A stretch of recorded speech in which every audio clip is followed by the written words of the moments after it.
there, my name's Kevin Wilmot, I'm editor of Total Course Fishing magazine. You might be wondering why I'm wearing these gloves. Well, I'll tell you.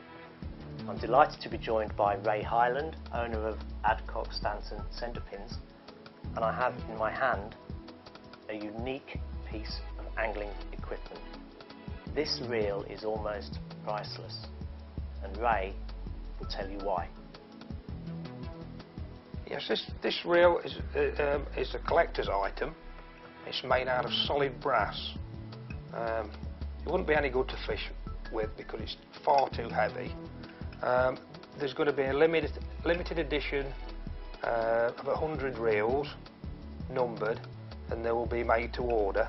As you say, real collector's item. I've got to ask, why the gloves though? Well, this reel's not coated at the moment, so it's to stop acid and affecting the brass and tarnishing it.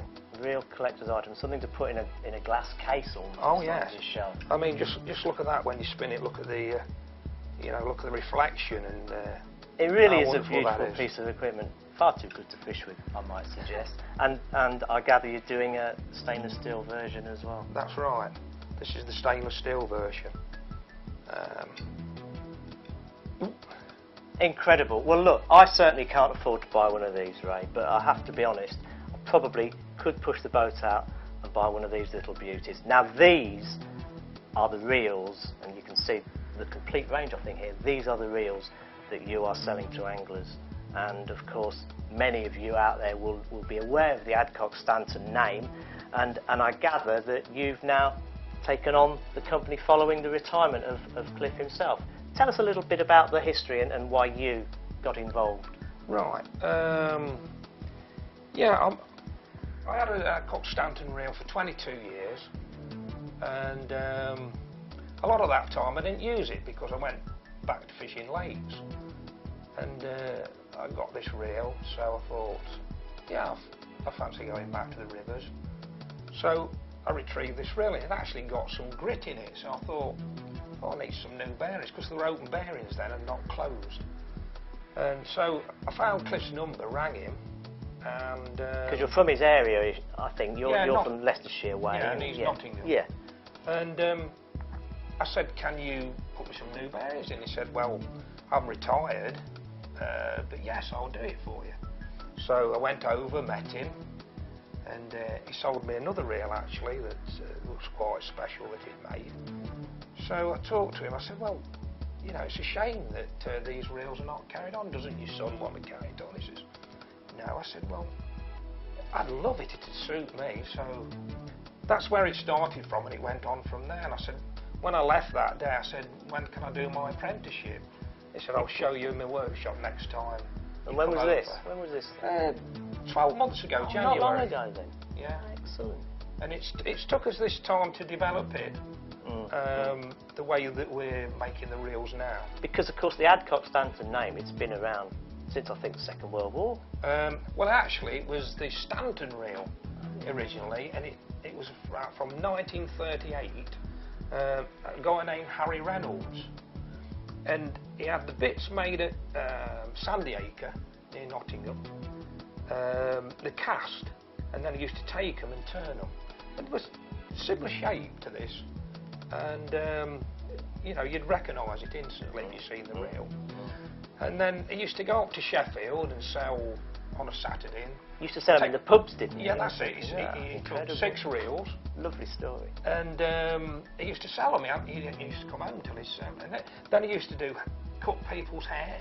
He made furniture, gun barrels. This was an interesting guy. And he made these reels till 1968. And then Cliff started to make some. I think he was a Rolls-Royce engineer, and Cliff Adcock, that is. And he started this business up in 1984, and he improved the reel. He took it to new heights. So he took Harry's ideas and all his skills, and he just took it to the next level. Yeah. And so what I wanted to do was to take this reel and make further improvements. So what have you done to the reel that Cliff had done so well with for all these years? What have you done to improve it then? Well, for one thing, We're offering a more bespoke service to people, more options. But what we've actually done to the rear, we've got diamond machining, which is more accurate. And such as that piece there, that came in 2 pieces, it's now in 1. So that makes it more accurate. So that goes into the centre of That's the right. reel here. And that's the most important bit where you can see a wobble. If you spin a Centrepin, if you get more than say 2 or 3 thou across that 5 inches, then it'll wobble like a bike wheel, you'll see it. But having it in 1 piece makes it 1 stronger and 2 more accurate. So that helps with the running of the reel. And then we've done a stainless steel shaft. We've improved the clicker gearing inside, and that's all made out of stainless steel as well. We're using what they call ABEC 5 bearings in it.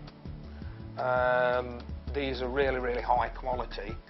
But then also we've used DuPont Krytox grease in there, which doesn't freeze up to -60 centigrade. It'll also work in tropical conditions. You might say, well, why go to that extent? But people in Canada and America fish to low temperatures, so it stops the grease freezing up. Also, it doesn't emulsify with water, and it doesn't disintegrate. Which is important, of course. So in theory, these bearings should last, your lifetime. It's all very technical. It's all very technical.